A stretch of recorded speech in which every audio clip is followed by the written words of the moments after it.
Dear students, in our last class हमने देखा था कि किस प्रकार से एक वेक्टर को घटाया जोड़ा जा सकता है, उसकी दिशा कैसे निकाली जा सकती है। आज हम अगर दो के बजाय बहुत से वेक्टर हैं तब उनको कैसे जोड़ा जाएगा। वेक्टरों को जोड़ के हमने दो नियम सीख लिए हैं। एक है त्रिभुज का नियम, दूसरा था समांतर चतुर्भुज का नियम।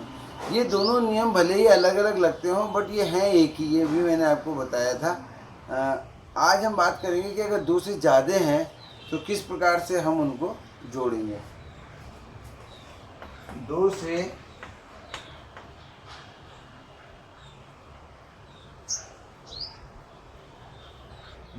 ज़्यादा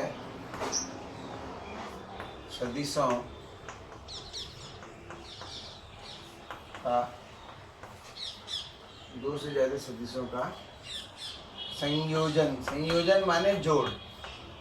दो से ज़्यादा सदिशों का संयोजन, संयोजन माने होता है जोड़। चलिए मान लीजिए हम एक कण पर ऐसे बल लगे, 1 2 3 4। ये बल एक सदिश राशि, ये F1 है वेक्टर कुछ, ये F2 है, ये F3 है, ये F4 है। ये चारों खींच रहे हैं ऐसे से। तो इस कण पर हमारे एक रफ आइडिया के अनुसार बल कहीं इधर को जाना चाहिए।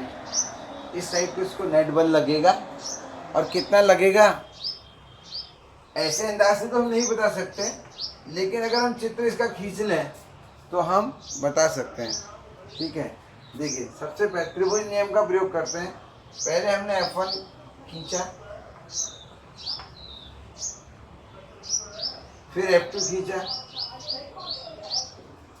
ये F2 हो गया।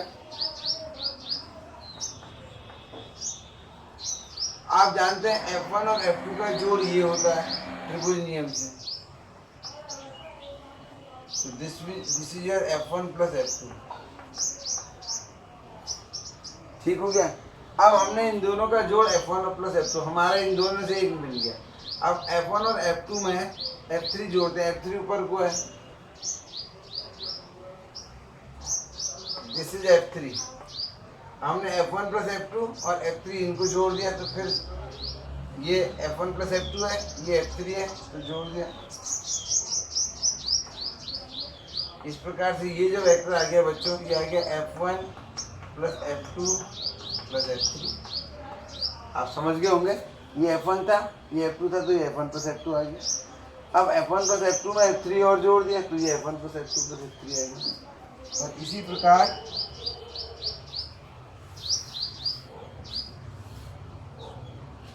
अब इसमें मैं F1 F2 F3 में F4 भी जोड़ देता हूँ, तो F4 इधर को है, F4। तो ये आपका इस प्रकार से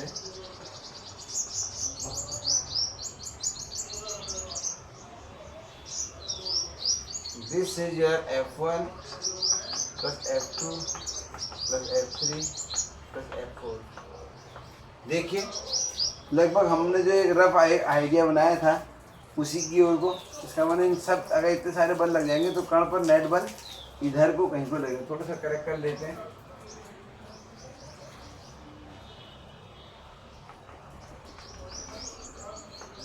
इस प्रकार से नेट बल लगेगा और वो बल कितना है देखिए लंबाई में,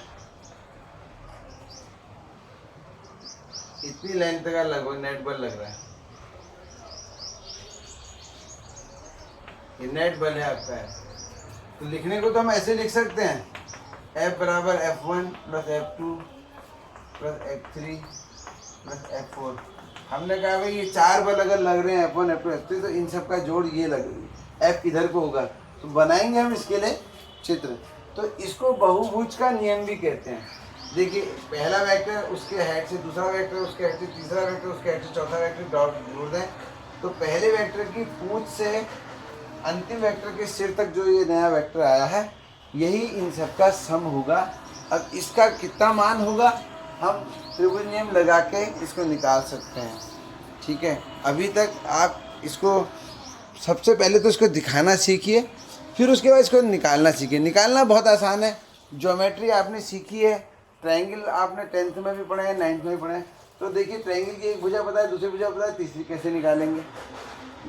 जब दो वेक्टर थे तो मैंने आपको बताया दो में हम कैसे निकालते हैं, f1 square plus f2 square plus 2f1 f2 cos theta, ये सूत्र आया था इस वाली भुजा का।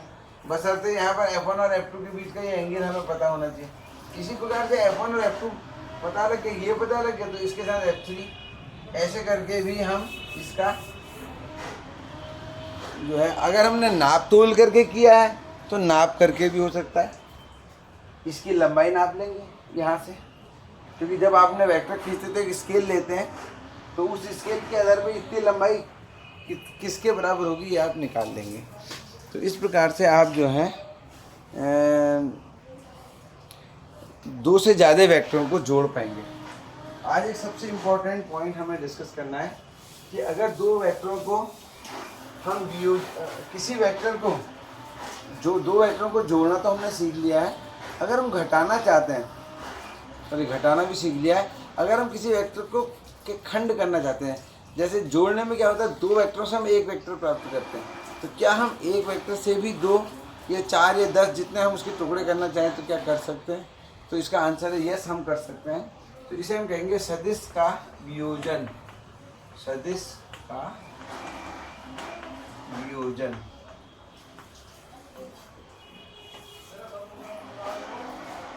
देखिए कैसे करेंगे, ये एक वेक्टर है, इसके हमें 2 टुकड़े करने हैं।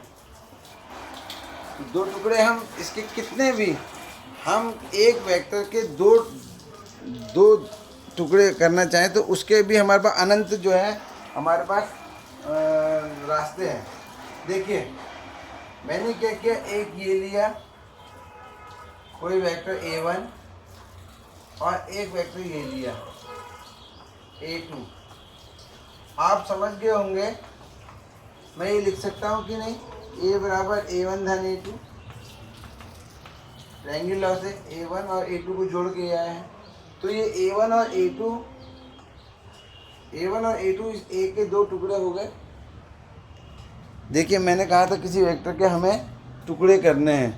कई बार हमें वेक्टर पूरा पसंद नहीं होता, हम उसके टुकड़े करते हैं। आपको याद होगा जब मकान बनाया जाता है तो कई जगह पे साबुत ईंट फिट नहीं आती, तो वहाँ पर जो है मिस्त्री उस ईंट को काटता है और काट के फिट करता है, टुकड़े कर देता है। ठीक है, तो ऐसा ही हम वेक्टरों के साथ भी करते हैं।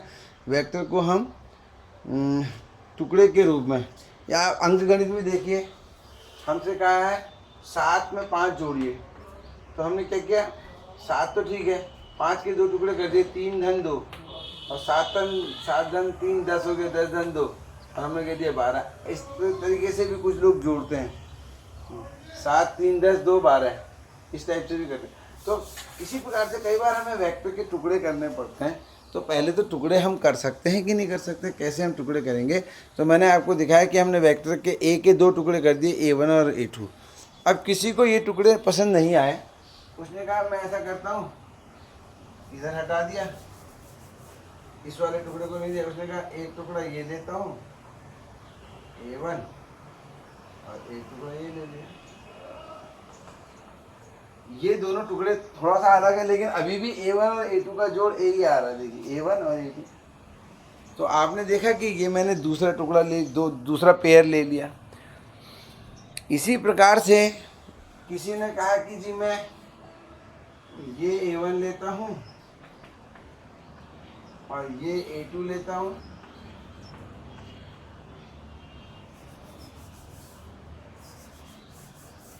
तो इस प्रकार से ये जो वेक्टर a है, अब a1 धन a2 बराबर a होगा। त्रिभुज का नियम यही कहता है, पहला वेक्टर उसके हेड से दूसरा वेक्टर, पहले वेक्टर की पूंछ से, तो अभी भी ये तीसरा पेयर आ गया।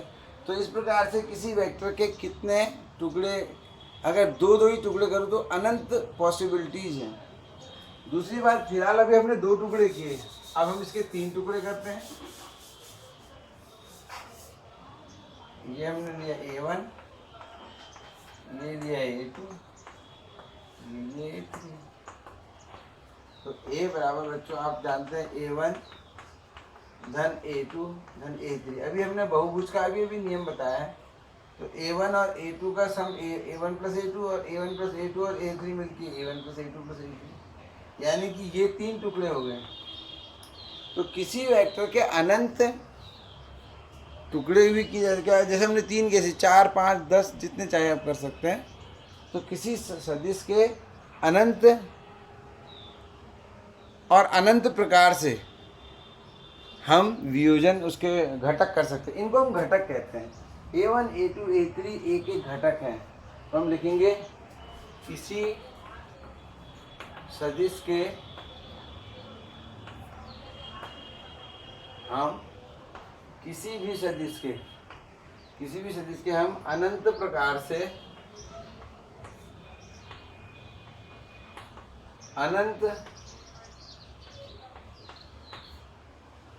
घटक कर सकते हैं।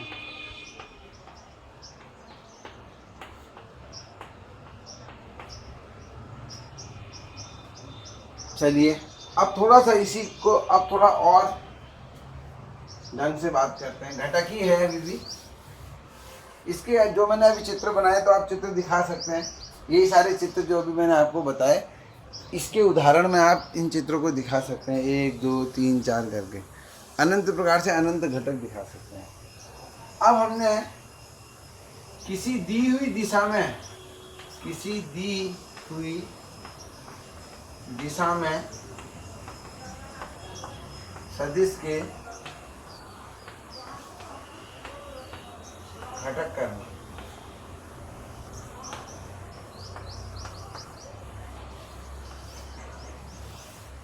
किसी दी हुई दिशा में सदिश के घटक करना।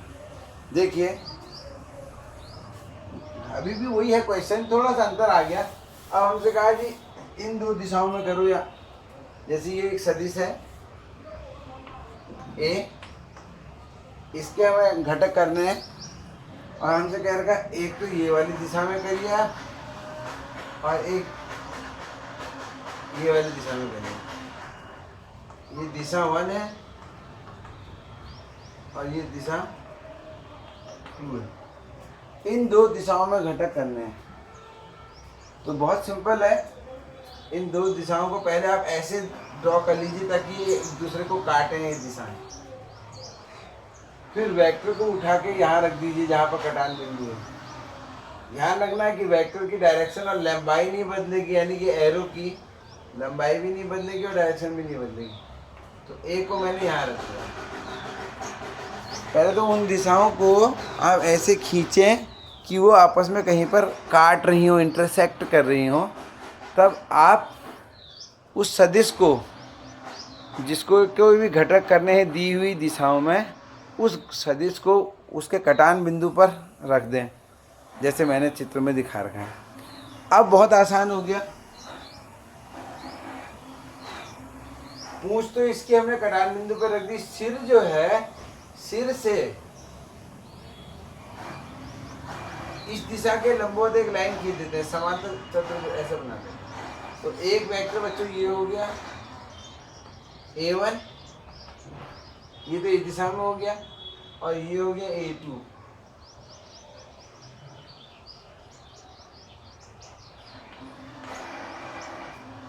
चलिए आपने कहा सर समझ में नहीं आया, तो अभी रहने देते हैं। अब हम क्या करेंगे, इसको विकर्ण लेते हुए हम एक समांतर चतुर्भुज की रचना कर देते हैं। तो ये घटक एक हो जाएगा A1, और ये घटक दूसरा हो जाएगा A2। और समांतर चतुर्भुज के नियम से अगर ये A1 है, ये A2 है, तो आप जानते हैं ये इन दोनों का जोड़ होगा, यानी कि A जो है हमारा A1 धन A2। तो इस प्रकार से दी हुई दिशाओं में हमने एक एक घटक कर दिए। ये एक एग्जाम्पल है। इसमें थ्योरी कुछ नहीं आएगी, ये चित्र ही आएगा। फिर दूसरा हम एक और एग्जाम्पल लेते हैं, एग्जाम्पल नंबर 2। एग्जाम्पल, मान लीजिए सदिश है, हमसे कहा एक इस दिशा में, हमसे कहा एक इस दिशा में और एक इस दिशा में। थोड़ा सा ए से अलग होनी चाहिए, इस दिशा में। इन दो दिशाओं में घटक करना है।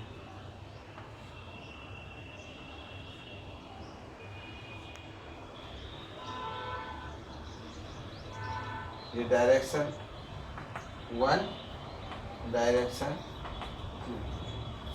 तो आपने क्या किया, इस ए को उठा के यहाँ पे रख दिया।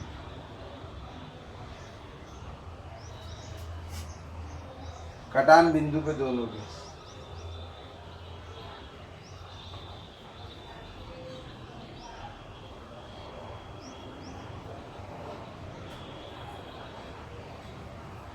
अब देखिए इस प्रकार से रखें कि ये वेक्टर उन दोनों दिशाओं के बीच में है। तो एक दिशा तो यही है, ये वाली दिशा नीचे को ले लिया हमने। यहाँ पे चित्र बनना थोड़ा मुश्किल हो जाएगा। आपने नोट तो कर ही लिया है, मैं इसको मिटा देता हूँ।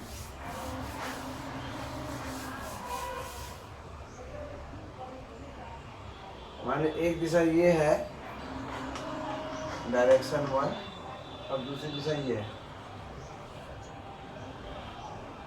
ये डायरेक्शन 2 है।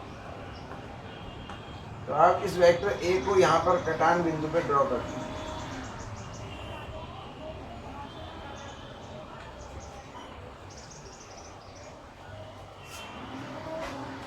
मुझे लग रहा है कि आपकी समझ आ गया। ड्रॉ कर दिया। अब हम ये आप सुनिश्चित कर लीजिए कि जो दोनों दिशा हैं उनमें से एक इस वेक्टर की इस साइड हो और दूसरी इस साइड हो। तो डायरेक्शन 2 तो ठीक ही है, इधर है, और डायरेक्शन 1 को हम ये वाली डायरेक्शन इधर ना लेके इधर भी ले सकते हैं।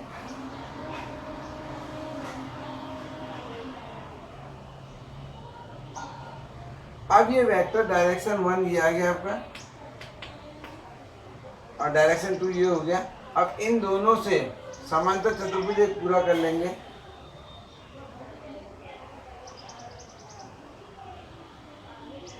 ये हमारा वेक्टर ए है, समांतर चतुर्भुज पूरा कर लेंगे।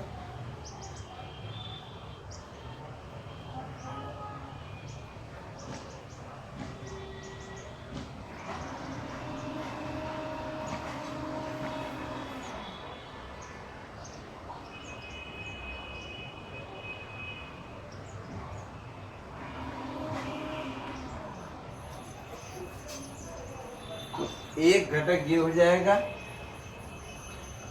और एक घटक ये हो जाएगा।